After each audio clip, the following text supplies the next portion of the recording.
আল্লাহ পাক মানুষ সৃষ্টি করে কি করেছেন সেটা জানার আগে আমরা এটা জানবো যে আল্লাহ রাব্বুল আলামিন যখন একা ছিলেন তারপর আল্লাহ পাক কি করেছেন জানতে ইচ্ছা করে না? আচ্ছা, আজকে আমরা হিস্ট্রিটা বলছি, শুনো। আল্লাহ পাক একা ছিলেন, তারপর আল্লাহ সৃষ্টি করেছেন আরশে আজিম। আল্লাহ পাক সৃষ্টি করেছেন কি? আরশে আজিম। আরশ কি জিনিস? যেই আরশের ছায়ায় আল্লাহ পাক কিয়ামতের মাঠে 7 শ্রেণীর মানুষকে ছায়া দিবেন, যেদিন এই ছায়া ছাড়া অন্য কোনো ছায়া থাকবে না। আরশটাকে একটু বুঝি। একটা হাদিসের মধ্যে নবী সাল্লাল্লাহু আলাইহি ওয়াসাল্লাম বলেছেন, নবীর নাম শুনলেই দরুদ পড়বেন, বলবেন সাল্লাল্লাহু আলাইহি ওয়াসাল্লাম। নবীজি বলছেন, দেখো এই পৃথিবী থেকে প্রথম মহাবিশ্বের দূরত্ব হচ্ছে 500 বছরের পথ। কত বছর? 500 বছর। এভাবে দ্বিতীয় মহাকাশ থেকে তৃতীয় মহাকাশ দূরত্ব 500 বছরের পথ। এইভাবে প্রত্যেক আসমানের মধ্যে দূরত্ব হচ্ছে কত বছরের পথ? 500। সপ্তম আসমানের উপরে আছে সিদরাতুল মুনতাহা। কি আছে? এটা একটা কুল গাছ, বড়ই গাছ। নাসা আবিষ্কার করতে পেরেছে, অতএব বিশ্ববাসী বিশ্বাস করবে না। নাসা যদি কালকে বলে হ্যাঁ পাওয়া গেছে সিদরাতুল মুনতাহা, তাহলে বিশ্ববাসী বিশ্বাস করবে। একটা শিরকি দর্শন চলছে, কুফরি দর্শন।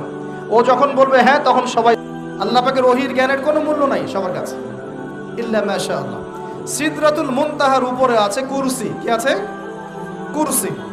আল্লাহ পাকের কুরসি, যেটা আপনি আয়াতুল কুরসির মধ্যে পড়েন, ওয়াসিআ কুরসিয়ুহুস সামাওয়াতি ওয়াল আরদ, মানে আল্লাহ পাকের কুরসিটা আসমান জমিনকে ঘিরে রেখেছে। আর বলে রাখি যে প্রত্যেক ফরজ নামাজের পর যে আয়াতুল কুরসি পড়ে, জান্নাতে যাওয়ার জন্য তার একটাই বাধা, মৃত্যু। মৌত হয়ে গেলে জান্নাতে চলে যাবে। একটা হাদিস আসছে, রাত্রেবেলা ঘুমানোর সময় কেউ যদি আয়াতুল কুরসি পড়ে, সারা রাত আল্লাহর পক্ষ থেকে একজন ফেরেশতা তাকে পাহারা দিবে ইনশাআল্লাহ। এই ফেরেশতা তো দেখা যায় না, দেখা যায়? তো কয়দিন পর যদি বলে যে যা দেখা যায় না তা বিশ্বাস করা যাবে না, আসলে কিন্তু এপিস্টেমোলজি তাদের এটাই, যা দেখে না তা বিশ্বাস করে না। পশ্চিমারা কি ফেরেশতায় বিশ্বাস করে? কেন করে না? এটা তো একটা প্রশ্ন। উত্তরটা আমি বলছি আপনাদেরকে। কারণ তাদের জ্ঞান তত্ত্ব হচ্ছে যা চোখে দেখি না, যা পরীক্ষা নিরীক্ষা পর্যবেক্ষণে আসে না, তার কোনো অস্তিত্ব নাই। এটা ওদের ফিলোসফি অফ এডুকেশন, শিক্ষা দর্শন। এটাকে আমরা ফিলোসফির ভাষায় বলি এপিস্টেমোলজি বা জ্ঞান তত্ত্ব। জ্ঞান তত্ত্ব টিচার যারা আছেন তারা বুঝবেন, তাদের জ্ঞান তত্ত্ব এমন। আর আমাদের জ্ঞান তত্ত্ব উল্টা, টোটালি ডিফারেন্ট। আমরা কি বলি? আমরা বলি ওয়াকুলিল হাক্কু মির রাব্বিকুম, সত্য আল্লাহর পক্ষ থেকে আসে। আমরা বলি যে অদৃশ্যে বিশ্বাস না করা পর্যন্ত কেউ মুমিনই হতে পারবে না। ইমানের কয় পিলার? ইমানের কয় পিলার? 6 পিলার। আমানতু বিল্লাহি, আল্লাহর প্রতি বিশ্বাস করলাম, ওয়া মালাইকাতিহি, তার ফেরেশতাগণের প্রতি, ওয়া কুতুবিহি, আল্লাহ পাকের আসমানি কিতাব সমূহের প্রতি, ওয়া রুসুলিহি, আল্লাহ পাকের রাসূলগণের প্রতি, ওয়াল ইয়াউমিল আখির, পরকালের প্রতি, ওয়াল কদরি খায়রিহি ওয়া শাররি, তাকদীর বা ভাগ্যের ভালো মন্দের প্রতি। এই 6টার একটাও কি চোখে দেখা যায়? আল্লাহকে দেখেছেন? ফেরেশতা দেখেছেন? আমাদের নবীকেও কি দেখেছেন? শুধু কোরআনটা আপনি চোখের সামনে দেখছেন, আর কিচ্ছু আপনি দেখছেন না। পরকাল দেখেছেন? তাকদীর, ভাগ্য দেখেছেন? কিচ্ছু দেখে নাই। এই 6টা পিলারে বিশ্বাস না করতে পারলে কেউ মুমিন হতে পারবে না। পারবে? আলিফ লাম মিম যালিকাল কিতাবু লা রাইবা ফি হুদাল লিল মুত্তাকিন। কারা মুত্তাকি? আল্লাযীনা ইউমিনুনা বিল গায়বি। এই যে 6টা গায়েবে যারা বিশ্বাস করে, এরা হলো মুমিন, মুত্তাকি। তাহলে আমাদের জ্ঞানের ভিত্তিটা কি? আমরা অদৃশ্যে বিশ্বাস করি। আর ওদের জ্ঞানের ভিত্তি হচ্ছে ওরা চাক্ষুষ যা দেখে তাতে বিশ্বাস করে। এই জায়গাতেই তো পার্থক্য জ্ঞানতাত্ত্বিক। এই কারণেই ওরা ফেরেশতায় বিশ্বাস করে না, আল্লাহয় বিশ্বাস করে না, নবী রাসূলগণে বিশ্বাস করে না। তারা বলছে আল্লাহর সন্তান আছে, নাউযুবিল্লাহ। হ্যাঁ, তারা আসমানি কিতাবে বিশ্বাস করছে না, তার ধর্মের কনসেপ্টে বিশ্বাস করছে না। তারা পরকাল, পুনরুত্থান, হাসর, কিয়ামত, মিজান, পুলসিরাত কিছুই বিশ্বাস করে না। বিশ্বাসগত পার্থক্য এখানে। এখন মুমিন মুসলিম হিসাবে আমরা বিশ্বাস করি আল্লাহ পাকের ফেরেশতা আছে না নাই? আছে। এখন এই ফেরেশতারা 8জন ফেরেশতা, বড় বড় 8জন ফেরেশতা, তারা আল্লাহ পাকের আরশটাকে ধরে রেখেছে। কয়জন ফেরেশতা? 8জন। এই 8জন ফেরেশতা আল্লাহর আরশকে টেনে নিয়ে আসবে কিয়ামতের মাঠে। বলেন সুবহানাল্লাহ। আল্লাহ পাকের এমনও ফেরেশতা আছেন যারা একটা ফুৎকার দিবে, জাস্ট একটা ফু, এক ফুৎকারে পুরো মহাবিশ্ব ধ্বংস হয়ে যাবে। এত শক্তিশালী ফেরেশতা আছে আল্লাহ পাক। আমরা যখন মায়ের গর্ভে ছিলাম, এরকম একজন ফেরেশতাই আল্লাহর পক্ষ থেকে রূহ নিয়ে এসে মায়ের গর্ভে ফুঁকে দিয়েছে এবং আল্লাহর হুকুমে 4টা বিষয় লিখে দিয়েছে। আমরা প্রত্যেকে যখন মায়ের গর্ভে ছিলাম, বয়স ছিল 4 মাস 10 দিন। আমরা তো সব ভুলে গেছি এখন, এগুলো মাত্র 4 মাস 10 দিন। এখন শরীরে শক্তি আছে তো, এই জন্য শৈশব বাল্যকাল সব ভুলে গেছি। আবার একদিন শরীরে শক্তি থাকবে না, তখন আবার আল্লাহ আল্লাহ করা শুরু করবে। 2 দিন ডায়রিয়া হলেই আল্লাহ আল্লাহ শুরু হয়ে যায়। যখন মানুষ সুস্থ থাকে আল্লাহর বিরুদ্ধাচারণ করে, আল্লাহ বলতে কেউ নাই। ঠিক আছে? তো ওই ফেরেশতা লিখে দিয়েছেন 4টা জিনিস আল্লাহর পক্ষ থেকে। 1, সেই ব্যক্তির হায়াত কতটুকু হবে। 2, দুনিয়াতে রিজিক পাবে, কি কি রিজিক পাবে। 3 নাম্বার, তার কাজগুলো কি কি হবে, দুনিয়ায় কি কি কাজ করবে সে। আর 4 নাম্বার, তার সৌভাগ্য, সে সৌভাগ্যবান হবে না দুর্ভাগ্যবান হবে, মানে জান্নাতি হবে না জাহান্নামী হবে। এটা লিখে দেওয়া হয়ে গেছে। এখন এরকম 8 জন বড় বড় ফেরেশতা আল্লাহর আরশটাকে ধরে রেখেছে। আর আমরা বলছি কুরসির কথা। এই কুরসি আসমান জমিনকে ঘিরে আছে। আর আয়াতুল কুরসি যে ব্যক্তি তেলাওয়াত করবে ইনশাআল্লাহ তাআলা আল্লাহর পক্ষ থেকে একজন ফেরেশতা তাকে সারা রাত পাহারা দিবে ইনশাআল্লাহ। কে অপরকে আল্লাহর জন্য মহব্বত করে। বয়ফ্রেন্ড গার্লফ্রেন্ড ট্রেডিশন বলা হচ্ছে না, বয়ফ্রেন্ড গার্লফ্রেন্ডের হারাম জেনার ভালোবাসা বলা হচ্ছে না। কি বলা হচ্ছে? দিনের জন্যে, আল্লাহর জন্যে দুজন পরস্পরকে ভালোবাসে, আল্লাহর জন্যেই বিচ্ছেদ ঘটে। 5 নাম্বার, সেই ব্যক্তি যাকে, যুবক ভাই শোনেন ভালো করে, সেই ব্যক্তি যাকে কোনো সুন্দরী নারী জেনার জন্য ডাকে। সুন্দরী উচ্চ বংশের কোনো মেয়ে নিজেই জেনা করার জন্য ডাকে, কিন্তু যুবক বলে আমি আল্লাহকে ভয় করি, ইন্নী আখাফুল্লাহ, আমি আল্লাহকে ভয় করি। এরকম যুবক আছে এখনো বাকি সমাজে? এখন তো ইচ্ছা করেই মানুষ জেনা করে। এখন তো জেনা এত সহজ, মানুষ 1000, 1500, 2000 টাকা দিয়ে জেনা করতে পারে। এই সমাজে জেনা সহজ, বিয়ে হয়েছে কঠিন। এই সমাজে জেনাটা সহজ হয়ে গেছে, বিয়েটা কঠিন হয়ে গেছে। এই জন্য বিয়ের ঝামেলা অনেকে যেতে চায় না। জেনা করেই তো আমি যা উদ্ধার করার করছি। বিয়ে করলে খাওয়াতে হবে, নিজের পায়ে দাঁড়াতে হবে, এই লাগবে সেই লাগবে, সুবহানাল্লাহ। কিন্তু প্রিয় ভাই মনে রাখবেন, যদি আপনি জেনা থেকে বেঁচে থাকতে পারেন, আল্লাহ পাক আপনাকে সাক্ষাৎ মৃত্যুর হাত থেকেও বাঁচাতে পারেন। এটা আমি এমনি এমনি বলি নাই, দলিল দিচ্ছি। জেনা এমন একটা পাপ, যেই পাপ থেকে যদি কোনো যুবক নিজেকে বাঁচাতে পারে, আল্লাহ পাক তাকে সাক্ষাৎ মৌতের হাত থেকেও বাঁচাতে পারবে ইনশাআল্লাহ। কিভাবে? 3 বন্ধু যাচ্ছে রাস্তা দিয়ে, হঠাৎ করে ঝড়, বন্ধু 3 জন ঢুকে গেল গুহার মধ্যে। কিসের মধ্যে? গুহায়, যে পাহাড়ি এলাকায় আপনারা থাকেন যারা, গুহার মধ্যে। হঠাৎ করে পাহাড়ের পাথর দিয়ে গুহার মুখটা বন্ধ হয়ে গেল। এখন খোলার কোনো অপশন নাই। সবাই বলছে এখন 3 জন, এখন তো আমরা বের হতে পারবো না। সবাই সবার নেক আমলের ওসিলা দিয়ে আল্লাহর কাছে দোয়া করো। কিসের ওসিলা দিয়ে? নেক আমলের ওসিলা দিয়ে দোয়া করতে হয়। যে হাদিস,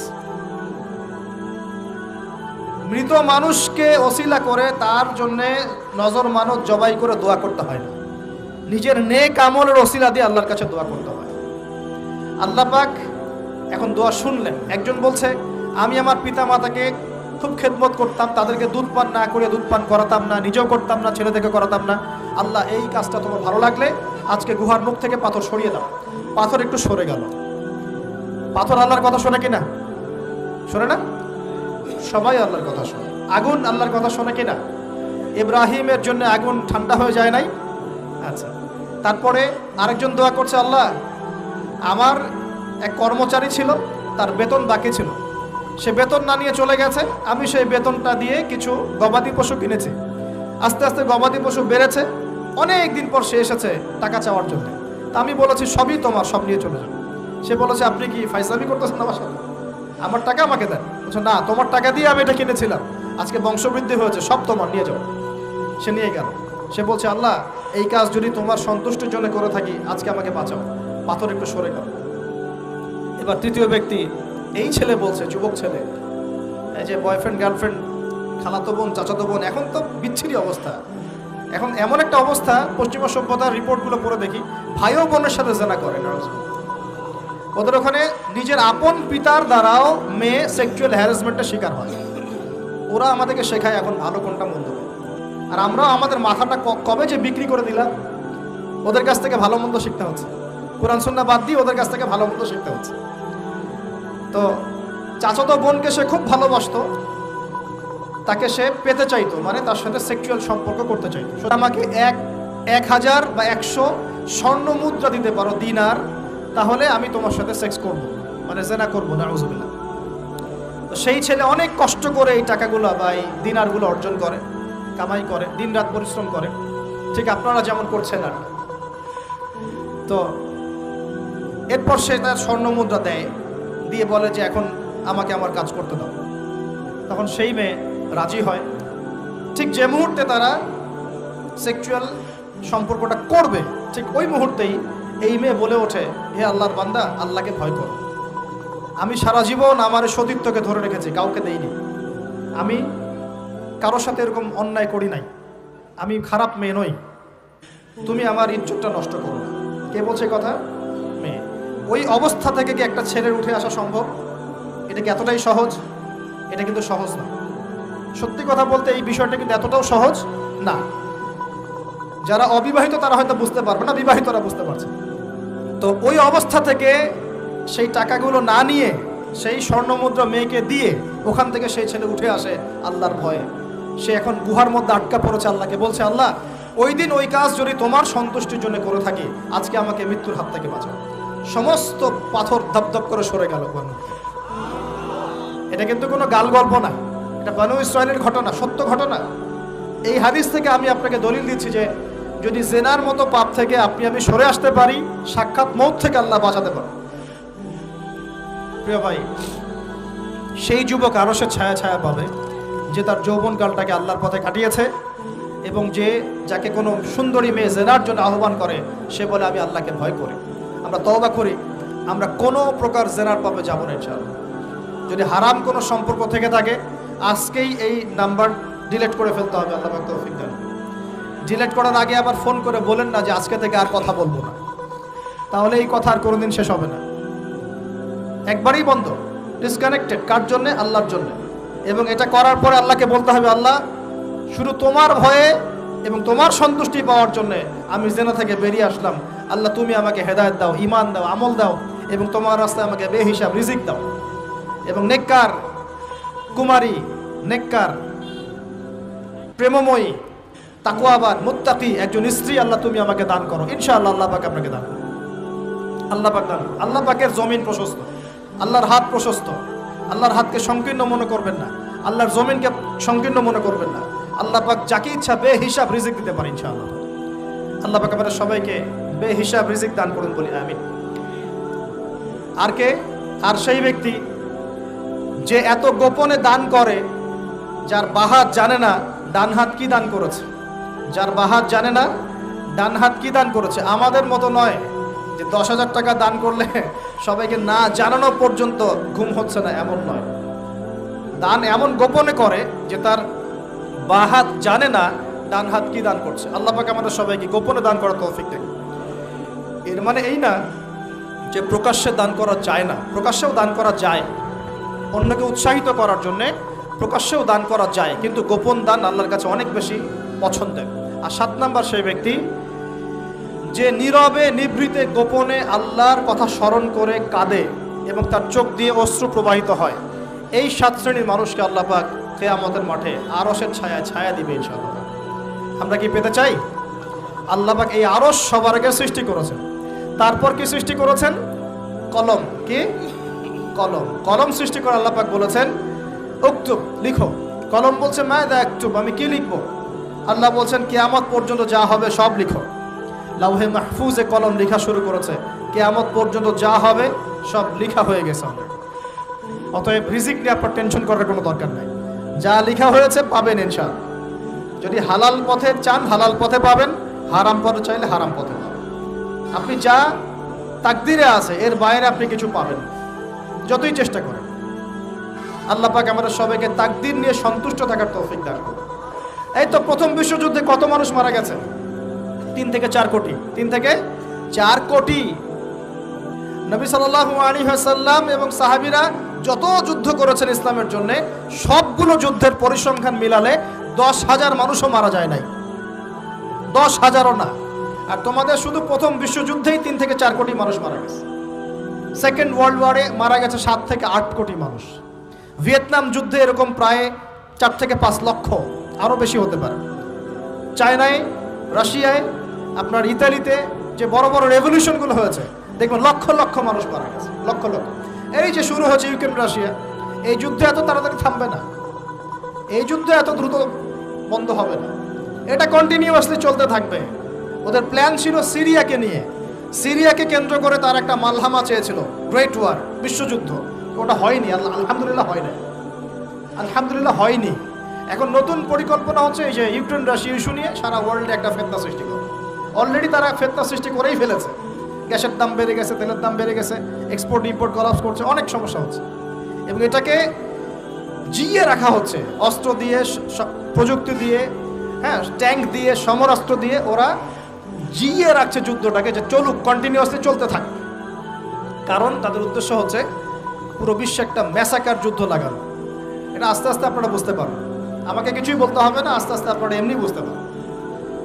সারা বিশ্বে একটা গ্রেট ওয়ার হতে পারে, যেটাকে মিলিটারি অ্যাফেয়ার্স যারা বুঝেন তারা বলেন যে নিউক্লিয়ার ওয়ার বা পারমাণবিক যুদ্ধের কথা বলেন। এটা কিন্তু আমাদের দরজায় দাঁড়িয়ে আছে। আমরা দোয়া করি এমনটা না হোক, কিন্তু হতে পারে।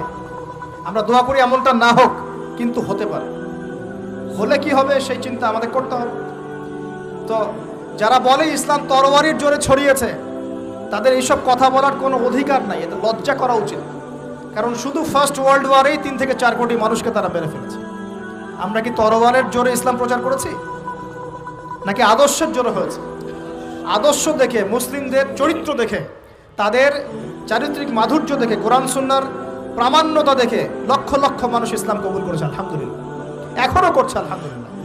এখন যে সারা বিশ্বে মানুষ মুসলিম হচ্ছে, কোন জায়গায় মুসলিমরা গলার জোরে, তরবারের জোরে ইসলাম প্রচার করছে দেখান দেখি। এখন কি বিশ্বে মানুষ মুসলিম হচ্ছে না? হচ্ছে কি না? পশ্চিমা সভ্যতার মানুষরা মুসলিম হচ্ছে না? এখন কি আমরা যুদ্ধ করছি? তরবারি দিয়ে ওদেরকে ধরে রেখেছি, এই ইসলাম কবুল কর, এটা বলেছে? প্রিয় ভাইরা, এটা বলতে চাচ্ছিলাম, ফেরেশতারা বলেছেন রক্তপাত ঘটাবে আর ফাসাদ সৃষ্টি করবে। তারা কি সঠিক না ভুল? ফেরেশতারা সঠিক না ভুল? সঠিক। তারা কি গায়েব জানতেন? উত্তর না। জিন জাতি যা করেছে এরা তো তাই করতে পারে। আল্লাহ পাক কি বলছেন? আল্লাহ পাক বলছেন ইন্নী আ'লামু মা লা তা'লামুন, আমি যা জানি তোমরা তা জানো না। মানে আমার অনেক শুকরগুজার বান্দা থাকবে যারা আমার আনুগত্য করবে, আমার বিরুদ্ধাচরণ করবে না। আমরা ওই বান্দাদের অন্তর্ভুক্ত হতে চাই, আল্লাহ পাক কবুল করুন। এটা বলে রাখি যে জান্নাতের 120টা কাতার হবে। কয় কাতার? 120 কাতার। এর মধ্যে 80টা কাতার হবে উম্মতে মুহাম্মাদের মধ্য থেকে। এবার আল্লাহ পাক আদম আলাইহিস সালামকে সৃষ্টি করলেন নিজ হাতে। সূরা সাদের মধ্যে আল্লাহ পাক বলেছেন খালাকতু বিয়াদাই, আমি নিজ হাতে ওকে সৃষ্টি করেছি। আল্লাহর হাত কেমন সেটা ব্যাখ্যা করার দরকার নাই, এগুলো নিয়ে চিন্তা করতে যাবেন না। আল্লাহ পাকের মতোই, কারোর সাথে সাদৃশ্যপূর্ণ নন। আল্লাহ পাক এবার আদম আলাইহিস সালামকে সৃষ্টি করে নাম শিক্ষা দিলেন।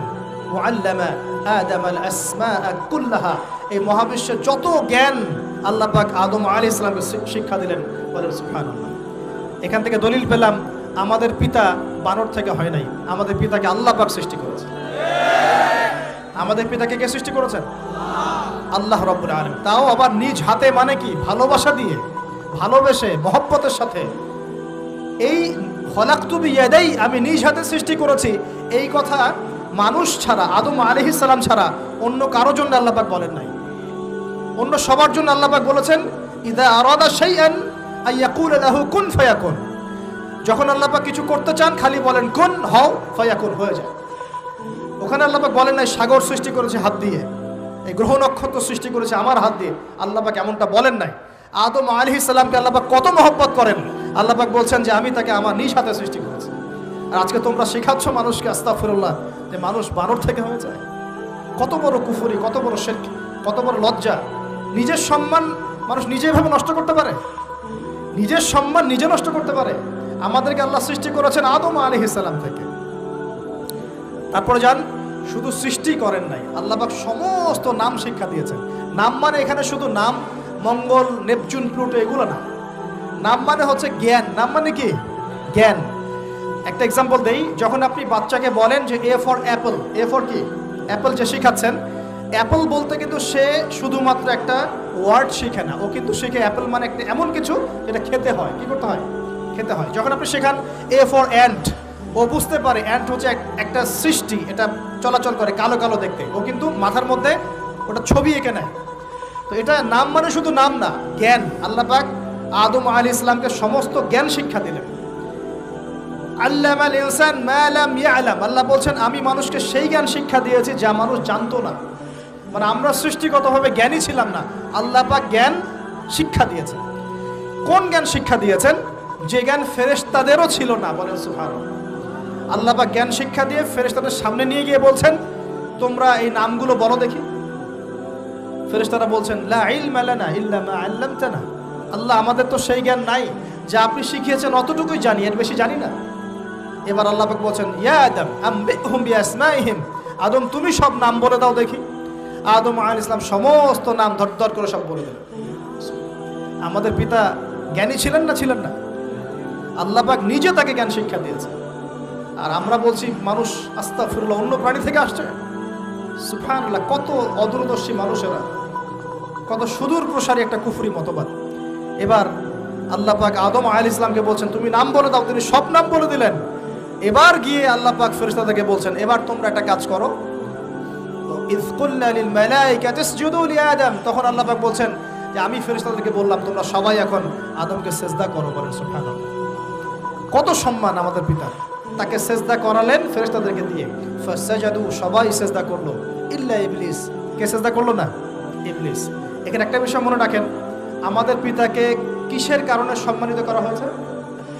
শারীরিক গঠন, চেহারার সৌন্দর্য, টাকা পয়সা, রিজিক, কোনটার কারণে? এইটাই মনে রাখবেন। মুসলিম উম্মাহ যদি আজকে সারা বিশ্বের নেতৃত্ব দিতে চায়, সবাইকে জ্ঞানী হতে হবে, জ্ঞানের বিপ্লব ঘটাতে হবে। বলেন সুবহানাল্লাহ, বলেন আমিন। এই জ্ঞানের বিপ্লব ঘটাতে পারলে ইনশাআল্লাহ মুসলিম উম্মাহ আবার সেই জায়গায় যাবে যেখান থেকে আমরা এসেছি। জ্ঞান ছাড়া আমরা কিচ্ছু করতে পারবো না।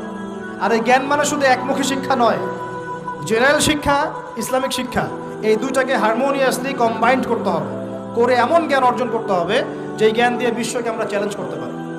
এটাই এই বিশ্বের সবচেয়ে বড় চ্যালেঞ্জ এখন, মুসলিমদের সবচেয়ে বড় চ্যালেঞ্জ এখন এটাই, ইসলামিক শিক্ষা এবং জেনারেল শিক্ষাকে একত্রিত করে এমন প্রজন্ম তৈরি করা যে প্রজন্ম আগামী দিনে উম্মাকে নেতৃত্ব দেবে ইনশাআল্লাহ।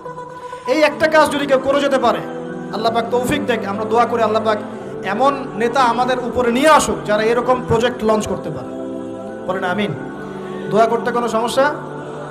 অথবা যদি কেউ হাল না ধরে, আল্লাহ পাক যেন এমন কিছু মানুষ তৈরি করে দেন যারা এই জ্ঞানতাত্ত্বিক বিপ্লব নিয়ে কাজ করবে ইনশাআল্লাহ।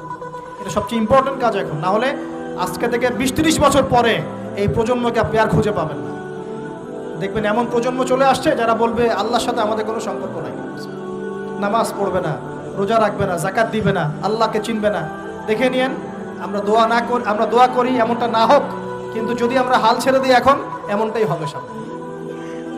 এটা খিদিরের দৃষ্টিভঙ্গি দিয়ে আপনাদেরকে বললাম, জ্ঞানতাত্ত্বিক রেভলিউশন দরকার। যদি কেউ কোনো উদ্যোগ না গ্রহণ করে, অ্যাটলিস্ট বাসায় পারিবারিকভাবে হলেও আপনাকে শেখাতে হবে সন্তানকে, কোনো অপশন নাই। এবার ফাসাজাদু, সবাই সেজদা করেছে, ইল্লা, সমস্যাটা কি? ইবলিসকে আল্লাহ পাক জিজ্ঞাসা করছেন, মা মানাআকা আল্লা তাসজুদা ইযা আমারতুক, আমি তোমাকে আদেশ করলাম আদমকে সেজদা করতে, কে তোমাকে নিষেধ করলো সেজদা করতে? ইবলিস বলছে, বেশি চালাক, বেশি বোঝে যারা, অতিরিক্ত বুদ্ধিজীবী। ইবলিস ছিল বেশি বুদ্ধিজীবী। ইবলিস ছিল কি? অতিরিক্ত মাত্রার বুদ্ধিজীবী। আছেন আমাদের সমাজের এরকম কিছু মানুষ, ও বলছে খালাকতানি মিন নার, আমাকে সৃষ্টি করেছেন আগুন দিয়ে, আগুন তো সুপিরিয়র মাটির চাইতে। ও খালাকতাহু মিন তিন, আর আপনি এই আদমকে সৃষ্টি করেছেন মাটি থেকে, কাদা মাটি দিয়ে, আমি কেন আদমকে সেজদা করতে যাব? যুক্তি, অতি যুক্তিবাদী, অতি বুদ্ধি। আল্লাহ পাক বলছেন ফাখরুজ মিনহা ফাইন্নাকা রাজিম, এখান থেকে বের হয়ে যাও, তুমি অভিশপ্ত। ফাইন্না আলাইকা লা'নাতা ইলা ইয়াউমিদ্দিন, আমার আদেশ লঙ্ঘন করার কারণে কিয়ামত পর্যন্ত তোমার উপর লানত, অভিশাপ বর্ষিত। আল্লাহ পাক তাড়িয়ে দিলেন, একদম থ্রোন অ্যাওয়ে। আমরা বলি না আউযু বিল্লাহি মিনাশ শাইতানির রাজিম, রাজিম শব্দের মানে হচ্ছে বিতাড়িত, থ্রোন অ্যাওয়ে, কার্সড, যাকে অভিশাপ করা হয়েছে। এবার ভালো করে শোনেন প্রিয় ভাই, ইবলিসের এই স্টেটমেন্টগুলো শোনেন। এবার ইবলিস বলছে রব্বি আনজিরনি ইলা ইয়াউমি ইউবআসুন, এই স্টেটমেন্টটা ভালো করে শোনেন। ইবলিস বলছে রব্বি, হে আমার রব। ইবলিস বলছে রব্বি, হে আমার রব। ইবলিস বলছে রব্বি, আমাকে অবকাশ দিন, ইলা ইয়াউমি ইউবআসুন, কিয়ামত দিবস পর্যন্ত। ইবলিস আল্লাহকে বিশ্বাস করে কি করে না? ইবলিস আস্তিক না নাস্তিক বলেন? ইবলিস বলছে রব্বি। রব্বি মানে কি? হে আমার রব। রব্বি মানে রব না, রব্বি মানে আমার রব। রব্বুন মানে রব, রব্বুহু তার রব, রব্বুহুম তাদের রব, রব্বুকা মানে তোমার রব, রব্বুকুম মানে তোমাদের রব, রব্বি মানে কি? আমার রব, রব্বুনা আমাদের রব। এটা গ্রামার, বুঝতে পারছেন? ইবলিস বলছে রব্বি মানে কি? হে আমার রব, আনজিরনি, আমাকে অবকাশ দিন, ইলা ইয়াউমি ইউবআসুন, কিয়ামত দিবস পর্যন্ত। ইবলিস আস্তিক না নাস্তিক? তাহলে এখন বলেন তো, আমরা যারা দুনিয়াতে আল্লাহকে অস্বীকার করছি তারা ইবলিসের চেয়ে বড় না ছোট? দলিল দিলাম তো, নাকি এমনি এমনি বললাম? আচ্ছা, আল্লাহ পাক বলছেন যাও, ফাইন্নাকা মিনাল মুনজারিন, তোমাকে অবকাশ দেয়া হলো, কারণ কিয়ামত পর্যন্ত সময় আল্লাহর কাছে খুব বেশি কিছু না। একদিনেরও কম, অল্প সময়, একটা সকাল একটা সন্ধ্যার মতো। ঠিক আছে, দিলাম, যাও। এবার ইবলিস চ্যালেঞ্জ করছে। এই চ্যালেঞ্জটা আমাদের সবাইকে মনে রাখতে হবে, সারা জীবন ইবলিসের এই স্টেটমেন্টটা মনে রাখতে হবে। সেটা কি? ইবলিস বলছে ফাবিমা আগওয়াইতানি, সূরা আরাফ পড়ে দেখবেন। ইবলিস বলছে ফাবিমা আগওয়াইতানি, আপনি যে আদমের কারণে আমাকে আজকে বের করে দিলেন জান্নাত থেকে, লাআকুদান্না লাহুম সিরাতাকাল মুস্তাকিম, আমি সেই আদমের সরল পথে ওত পেতে বসে থাকবো, চুপটি ঘাপটি মেরে বসে থাকবো, ঘাপটি মেরে ওর জন্য বসে থাকবো। আর সুম্মা লাতিয়ান্না মিন বাইনি আইদিহিম, আমি অবশ্যই তার সামন থেকে আসবো। সুম্মা লাতিয়ান্নাহুম মিন বাইনি আইদিহিম, আমি আদম সন্তানদের সামন থেকে আসবো, সামন থেকে মানে সরাসরি ওয়াসওয়াসা দিব। ওয়া মিন খালফিহিম, পেছন থেকে আসবো মানে পিছন থেকে ওয়াসওয়াসা দিব। ওয়া আন আইমানিহিম, ডান দিক থেকে ওয়াসওয়াসা দিব। ওয়া লা তাজিদু আকসারাহুম শাকিরিন, আপনি বেশিরভাগ আদম সন্তানকে শুকরগুজার পাবেন না। ইবলিস ঠিক বলেছে না ভুল বলেছে? বেশিরভাগ মানুষ নামাজ পড়ে না, বেশিরভাগ মানুষ সুদ খায় কি খায় না, বেশিরভাগ মেয়ে এখন বেপরদায় চলে কি চলে না, বেশিরভাগ মানুষ এখন অন্যায় করে কি করে না, বেশিরভাগ মানুষই আল্লাহ থেকে দূরে চলে। ইবলিস কিন্তু ঠিকই বলেছে, ঠিক বলে নাই?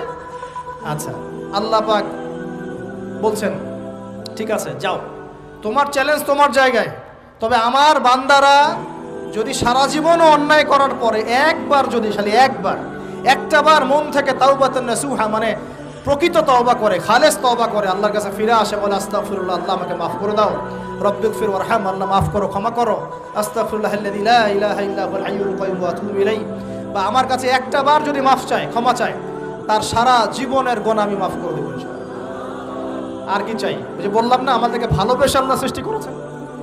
এবার ইবলিস চলে গেল, আর আদম আলাইহিস সালামের পাজর থেকে আল্লাহ পাক সৃষ্টি করলেন হাওয়া আলাইহিস সালাম। বলে সুবহানাল্লাহ। কারণ সঙ্গিনী ছাড়া আমরা চলতে পারবো না। পারবো? যারা চিরকুমার সঙ্গে নাম লেখাচ্ছ, এগুলো থেকে বের হয়ে আস। এখন চিরকুমার থাকার টেন্ডেন্সি মানুষের, চিরকুমার থাকতে হবে কেন? সঙ্গীর দরকার আছে কি নাই? আছে। একা একা লাগে, মানুষ একা একা চলতে পারে না। ইব্রাহিম আলাইহিস সালাম একা চলে আসছেন, তার সাথে সারা আলাইহিস সালাম ছিলেন। আমাদের নবীজি যখন একা, তার সাথে খাদিজা রাদিয়াল্লাহু আনহা ছিলেন। ঠিক আছে? ঠিক একইভাবে আদম আলাইহিস সালাম একা একা জান্নাতে, আল্লাহ পাক তার পাঁজর থেকে সৃষ্টি করলেন কাকে? হাওয়া আলাইহিস সালাম। বলে রাখি, হাওয়া আলাইহিস সালাম ছিলেন পৃথিবীর সবচেয়ে সুন্দরী নারীদের একজন। দুজন নারীকে সবচেয়ে সুন্দরী বলা হয়। কয়জন? একজন হাওয়া আলাইহিস সালাম, আর একজন ইব্রাহিম আলাইহিস সালামের স্ত্রী সারা আলাইহিস সালাম। মনে থাকবে? এখানে মনে রাখবেন, নিজে যদি পবিত্র থাকেন, নিজের চরিত্রকে পবিত্র রাখেন, ইনশাআল্লাহ আপনি সব দিক থেকে ভালো একজন মেয়ে পাবেন। নিজের চরিত্র ঠিক থাকবে না, জেনা করবেন, 10 ঘাটের পানি খেয়ে আসবেন, দেখবেন যাকে বিয়ে করেছেন ও 15 ঘাটের পানি খেয়ে আসে। সতর্ক থাকবেন, আল্লাহ পাক হেফাজত করুন, বলি আমিন। এবার তারা দুজন জান্নাতে থাকতে লাগলেন। আল্লাহ পাক বলছেন, একটু মনোযোগ দেন, আল্লাহ বলছেন যে তোমরা দুজন মিনহা রাগাদান হাইসু শি'তুমা, জান্নাতে যা ইচ্ছা তোমরা খাও, কোনো সমস্যা নেই, থাকো, খাও। ওয়ালা তাকরাবা হাদিহি শাজারা, কিন্তু একটা আদেশ করছি তোমাদেরকে, এই যে গাছটা দেখছো, এই গাছের কাছেও যাবে না। শব্দগুলো বোঝার চেষ্টা করো। আল্লাহ পাক বলছেন না যে গাছের ফল খাবে না, আল্লাহ পাক বলছেন গাছের কাছেও যাবে না। ঠিক যেমন আল্লাহ বলছেন ওয়ালা তাকরাবু আমওয়ালাল ইয়াতীম, এতিমের মালের কাছেও যাবে না। আল্লাহ বলছেন না এতিমের মাল খেও না। আল্লাহ বলছেন ওয়ালা তাকরাবু জিনা, জেনার কাছেও যেও না। আল্লাহ কিন্তু বলছেন না জেনা করো না। ঠিক একই ভাষায় আল্লাহ পাক বলছেন ওয়ালা তাকরাবা হাযিহিশ শাজারা, তোমরা দুজন এই গাছের কাছেও যাবে না। That's all. আর কোনো সমস্যা নাই, জান্নাতে থাকো। এবার তারা জান্নাতে থাকতে লাগলেন। থাকতে থাকতে এক পর্যায়ে ইবলিস ওয়াসওয়াসা দেওয়া শুরু করলো। কি ওয়াসওয়াসা দিল যে আমাদের পিতা মাতা সেখানে চলে গেলেন? ভাবার বিষয় তো নাকি? কি এমন বললো ইবলিস যে তা আমাদের পিতা মাতা রিসিভড হয়ে গেলেন? এই কথাটা আছে সূরা তাহায়। কোন সূরা? তাহা পড়ে দেখবেন। আল্লাহ পাক বলছেন ইবলিস আমাদের পিতাকে বোঝাচ্ছে, বলছে ইয়া আদম, হে আদম, হাল আদুল্লুকা, আমি কি তোমাকে জানিয়ে দিব, আমি কি তোমাকে জানিয়ে দিব, খবর দিব, আলা শাজারাতিল খুলদি ওয়া মুলকিন লা ইয়াবলা, এমন একটা গাছের কথা কি জানিয়ে দিব যেই গাছের কাছে গেলে বা তার ফল খেলে তুমি দুটো জিনিস পাবে, চিরস্থায়িত্ব পাবে, কোনোদিন মরবে না, আর বিশাল ক্ষমতার আমরা ফেরেশতা হয়ে যাবে। এই দুটো কথা। তাহলে কি প্রলোভন দিল? চিরস্থায়িত্বের প্রলোভন এবং কি অমরত্বের প্রলোভন, অমরত্ব এবং ক্ষমতা। একটু মনোযোগ দেন। এই দুনিয়াতে যারা আল্লাহর পথ থেকে বিচ্যুত হয়ে গেছে বেশিরভাগ এই দুটার ফাঁদে পড়েছে, হয় ক্ষমতার ফাঁদে, না হলে দুনিয়ার এই যে মোহ, অমরত্ব, দুনিয়ার জীবনের পথ হারিয়ে ফেলেছে। এই দুটোই হয়েছে। এক পর্যায়ে পিতা মাতা চলে গেলেন, ফল খেয়ে ফেললেন, যদিও বা ফল খাওয়ার কথাটা কোরআনে নাই, কোরআনে আছে তারা গাছের কাছে চলে গেলেন। কি হলো গাছের কাছে যাওয়ার পরে? ফালাম্মা যাকাশ শাজারা, ফালাম্মা যাকাশ শাজারা, আল্লাহ পাক বলছেন যখন তারা গাছের কাছে চলে গেলেন। ভাই লক্ষ্য করেন, যখন তারা গাছের কাছে চলে গেলেন প্রথম যে ঘটনা ঘটলো, বাদাত লাহুমা সাওআতুহুমা, তাদের যে কাপড় ছিল জান্নাতের কাপড়, গায়ে কাপড়টা ধাপাস করে খুলে পড়ে। এখানে যদি আপনার কাপড়টা খুলে যায় কেমন লাগবে? বা কেউ যদি জোর করে কাপড় আপনার খুলে ফেলে কেমন লাগবে? কেউ যদি 10 জন জোর করে ধরে আপনার কাপড় খুলে দেয় কেমন লাগবে? আপনি নিজের জীবনের চাইতে বেশি কাপড়টা ধরে রাখার দিকে মনোযোগী হবেন না? আমাদের পিতা মাতাকে শয়তান জান্নাতে ফেরেশতাদের সামনে নগ্ন করে দিল, কাপড় খুলে পড়ে গেল। তার মানে জান্নাতে আমাদের পিতা মাতাকে নগ্ন করেছে কে? ইবলিস। তাহলে দুনিয়াতে যারা এখন আমাদের গা থেকে কাপড় খুলতে চায়, বেপর্দায় চলতে চায়, পর্দাকে কুপ্রথা বলে, কুসংস্কার বলে, যারা বলে যে অশ্লীলতার বিপ্লব ঘটুক, পোশাকের কোনো বাধা ধরা নিয়ম না থাকুক, সবাই স্বাধীন, যারা নগ্নতা অশ্লীলতার প্রচার প্রসার চায়, যারা মুসলিমদের গা থেকে কাপড় খুলতে চায়, এরা তাহলে কার হয়ে কাজ করছে? যেই কাজ শয়তান করেছে জান্নাতে ওই কাজই তারা করছে এখন জমিনে। কথা কি প্রমাণ করতে পারলাম? প্রথম দুর্ঘটনা কোনটা?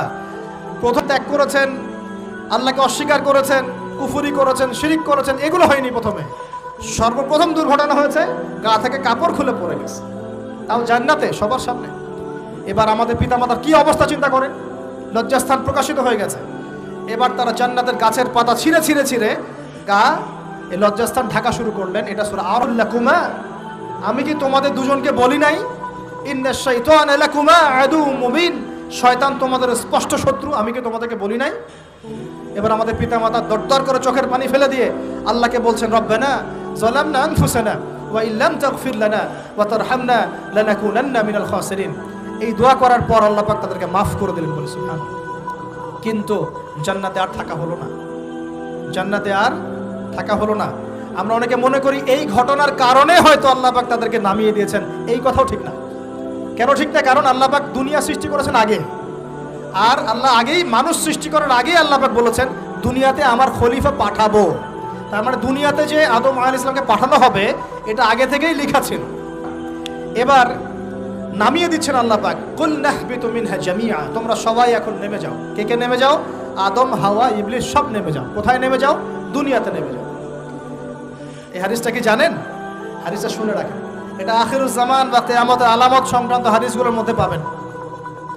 আল্লাহর রাসূল সাল্লাল্লাহু আলাইহি ওয়াসাল্লাম বলেছেন কিয়ামতের আগে আগে আমার উম্মতের মধ্যে, ভালো করে শোনেন, কিয়ামতের আগে আগে আমার উম্মতের মধ্যে একদল মানুষ বের হবে যারা মদ পানকে হালাল মনে করবে। কাকে? মদ পান করাকে হালাল মনে করবে। যারা বাদ্যযন্ত্র, গায়িকা, নায়িকা এগুলো নিয়ে নর্তকী নাচাবে রাতের বেলা, এগুলোকে হালাল মনে করবে। যারা অশ্লীলতা, বেহায়াপনাকে জায়েজ করে নিবে। ঠিক আছে, এরকম কয়েকটা পাপের কথা বলে নবীজি বলছেন একদিন সকালবেলা আল্লাহ পাক তাদেরকে ঘৃণিত বানরে পরিণত করবে। এটা হবে সামনে। কখন কিভাবে হবে আল্লাহ ভালো জানে। এবার আমি কনসেপ্টে চলে আসি। এই যে পৃথিবীতে নেমে আসলাম, তাহলে আমরা কোত্থেকে আসছি ভাই? আমরা কি পৃথিবীর অধিবাসী ছিলাম? আমরা জান্নাতে ছিলাম, ওখান থেকে আল্লাহ পাক পাঠিয়েছে। এবার পৃথিবীতে এসে আদম আলাইহিস সালামের যুগে খুব একটা দুর্ঘটনা ঘটে নাই, একটা ঘটেছে। কয়টা? একটা। ভাই হাবিলের কুরবানি কবুল হয়, কাবিলের অন্তর্দাহ হয়, জ্বালা হয়। কেন হাবিলেরটা কবুল হবে, কাবিলের কেন হচ্ছে না? এই হিংসার বশবর্তী হয়ে কাবিল হাবিলকে হত্যা করে ফেলে। হত্যা করে লাশটা দাফন করার পদ্ধতিও তার জানা ছিল না। আল্লাহ কাককে পাঠালেন, কাককে দেখে সে শিখল। প্রথম দুর্ঘটনা হচ্ছে হাবিল কাবিলের দুর্ঘটনা। বলে রাখি, বহু কাবিল মুসলিম সমাজের মধ্যে ঘুরে বেড়ায়, নিজের ভাইয়ের লেবাসে পোশাকে সুরতেই বহু কাবিল এখনো কিন্তু মুসলিম সমাজে ঘুরে বেড়ায়। তো আমরা কাবিলদেরকে কাবিলের পরিণতি সম্পর্কে সচেতন করতে চাই। হাবিল বলেছিল, তুমি যদি আমাকে মারতে আসো, আমি তোমাকে মারার জন্য হাত বাড়াবো না। হাবিল জান্নাতে যাবে আর কাবিল জাহান্নামে যাবে। প্রথম হত্যাকাণ্ড সংগঠিত করেছে কাবিল। এ কারণে পৃথিবীতে যত খুন হবে, সমস্ত খুনের পাপের একটা অংশ কাবিলের আমল নামায় যোগ করা হবে। বলে নাউজুবিল্লাহ। একটা কথা মনে রাখবেন, সদকায়ে জারিয়া যেমন আছে, গুনাহে জারিয়াও আছে। একটা মদের দোকান দিয়েছেন, যত মানুষ মদ খাচ্ছে, সমস্ত গুনার একটা অংশ আপনার কাঁধে আসছে। সিনেমা হল করেছেন, মানুষ সারাদিন নেকড়া ছবি দেখে, নগ্ন ছবি দেখে, যত মানুষ এখানে পাপ করবে, সমস্ত পাপের একটা অংশ আপনার কাঁধে যাবে। আবার একটা মাদ্রাসা করেছেন, যত মানুষ এখানে দ্বীনি ইলম শিখবে, এই নেকির একটা অংশ আপনি পাবেন ইনশাআল্লাহ। মরে গেলেও কবরে পাবেন ইনশাআল্লাহ। আল্লাহ পাক আমাদের সবাইকে সদকায়ে জারিয়া করার তৌফিক দেন, গুনাহে জারিয়া থেকে বাঁচিয়ে রাখুন। খুব খেয়াল রাখবেন, আল্লাহ পাক আমাদের হেফাজত করুন বলি আমিন। এবার ওই যুগ শেষ, নূহ আলাইহিস সালামের যুগ। এই যুগে আল্লাহর একই সুন্নত। নূহ আলাইহিস সালাম 950 বছর দাওয়াত দিলেন, 40টা বা 80টা পরিবার ইসলাম কবুল করেছে, বাকিরা করে নাই। যারা করে নাই আল্লাহ পাক তাদেরকে ডুবিয়ে মারলেন, যারা করেছে আল্লাহ পাক উদ্ধার করলেন। সোজা কথা। আজকে সারা পৃথিবীতে যত মানুষ আমরা বেঁচে আছি না, আমরা কোনো না কোনোভাবে ওই 80 পরিবারের সদস্য। আমরা ভাই ভাই, আমরা ওই ফ্যামিলি, 80 ফ্যামিলি অন্তর্ভুক্ত। কিরকম করে? নূহ আলাইহিস সালামের 4 সন্তান ছিল। কয় সন্তান? এক সন্তানের নাম হচ্ছে হাম। কি নাম? হাম। হাম ছিল একটু কালো বর্ণের। হামকে দিয়ে আফ্রিকার কন্টিনেন্টে যত মানুষ দেখছেন, ব্ল্যাক স্কিনের, কালো স্কিন, এরা সবাই হামের। মানুষের অস্তিত্ব পৃথিবীতে, ইতিহাস, এগুলো খুব ইন্টারেস্টিং টপিক। ইতিহাস পড়তে থাকলে আপনি ডুবে যাবেন। কত কি যে বিশ্বে হয়েছে আর কত কিছু হবে সামনে, সুবহানাল্লাহ। তখন আপনার অস্তিত্ব জানান দিবে যে আমি কত ক্ষুদ্র, মহাবিশ্ব কত বড়, আল্লাহ কত বড়, কত সময় চলে গেছে আর আমি এই সময় কি করছি।